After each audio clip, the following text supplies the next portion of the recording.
Now that we've learned about exponential functions and we're able to recognize exponential growth versus exponential decay, we're going to be looking into how this applies to the real world because exponential functions are actually in everyday life a lot. Exponential functions are used to model situations that increase or decrease by the same percent. Okay, so you're not adding the same thing every time. It's going up or it's going down by the same percent. It's typically used to model situations that show rapid growth. So that rapid growth just means that it's going up really fast, okay? So some examples of this include population. So population increases very quickly over time. The spread of a disease. So this is something that is applying very much to the real world and the situation going on right now. Biological samples. You may have heard about this in biology, how cells multiply. And also people's favorite, interest on money or financial investments. Exponential growth is how people can get rich quick. So let's see what all those examples all had in common. They all follow the same model, which is the one that you learned last week. Y equals A times B to the X power, okay? Each of them has a starting amount, and that's gonna go where A is. They all have an amount that they'd be increasing by, and that's B, your rate of growth. And then they have how much time goes by, because that's going to determine how you can make predictions, okay? So for example, A could be how much money you started with. And then let's say that you double your money over time. Your money doubling is going to be B. Let's say you wanted to see how much money you make after 3 years then. That would be how much time is going by. So your money continuously doubles over years. Now you have an exponential growth model. It could also be something like what we're seeing today. How many people are initially infected with the disease? That would be your A. That's your starting sample population. And then you're looking at what's the rate at which the disease is spreading. So you have a certain amount you started with, and then you have a rate at which it's spreading to other people. Well, this is how scientists are making predictions. For instance, how many people will contract the disease after 4 weeks? So those three things, the starting amount, the rate that it's increasing by, and then the time that's gone by, helps us to create predictions, which gives us things like this graph. Maybe you've seen this graph on the news or on the internet or something similar to it. Well, now you should recognize that this curved L shape is an exponential graph. And an exponential increase means that it can increase very quickly over time. And so the steeper that this graph is, the quicker the spread of the disease. And so when scientists or the news are talking about wanting to flatten this curve, they're talking about the curve of this graph. They're wanting to make it flatter, like this green line, or this yellow line, or this red line. Because the flatter the curve, that means the slower the rate of change. And the slower the rate of change, that means the slower the spread of the disease. Okay, so understanding these exponential functions and where these numbers are coming from and how it actually works can help you stay more informed and understand these situations that we're living through right now. I find it very interesting. Hopefully you do. So we're going to take a step back from the graph and we're actually going to focus on the equations that help to make these graphs, right? So that's our exponential growth model. And you need to know those three things that we've talked about: the initial amount, the rate of growth or increase, and time. We're only going to be talking about situations where things are growing today and this week, actually. So the model is very similar to what we learned last week. A times something raised to a power, but B is not there anymore. And the reason being is because a lot of times the rate of increase is not given as just a number. It's given as a percent. So when it's given as a percent, we can't put that into an equation. We have to change it to a decimal first, and then we can plug it in, okay? So for example, if you were told something increased by 5%, then if you remember the trick back from middle school, 5% is to divide by 100, which just moves the decimal over 2 times.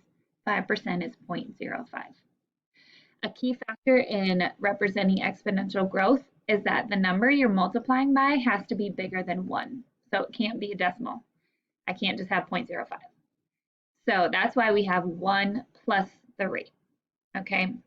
This just means that we're adding our rate of change to the 100% of the number we had previously, okay? And you don't necessarily need to know that.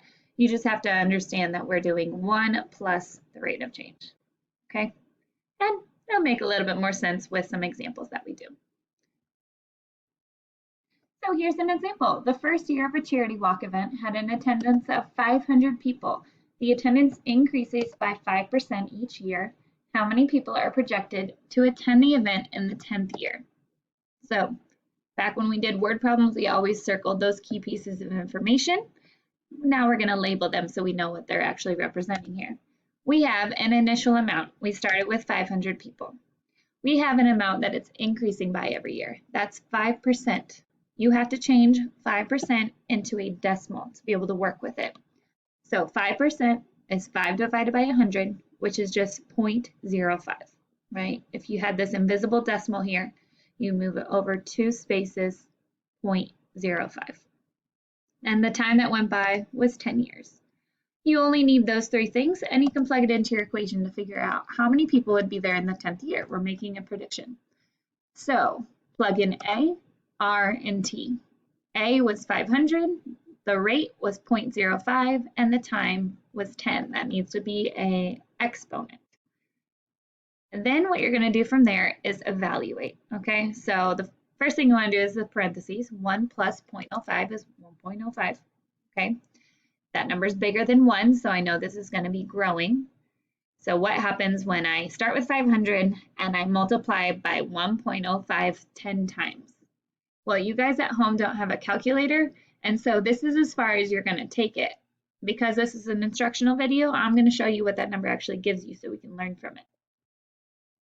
So I plugged into my calculator 500 parentheses 1.05 raised to the 10th power.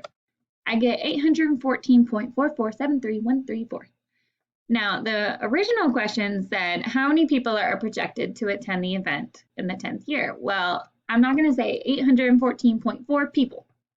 You can't have 0.4 people. So I'm just going to round it off to the number that makes sense. That means about 814 people. So that would be my answer. Okay. All right, next one. The population of a small town was 3,600 in 2005. The population increases by 4% annually.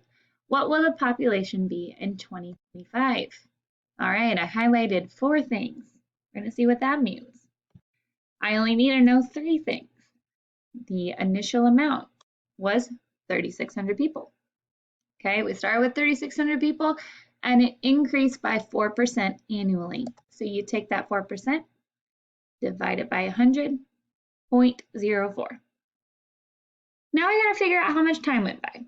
Please do not tell me that 2,025 years went by. That's not how much time went by. We went from 2005 to 2025, right? 2025. You figure out how much time went by the same way you'd figure out how old you are. You subtract the 2 years. So when I do that, I get 20 years. 20 years went by.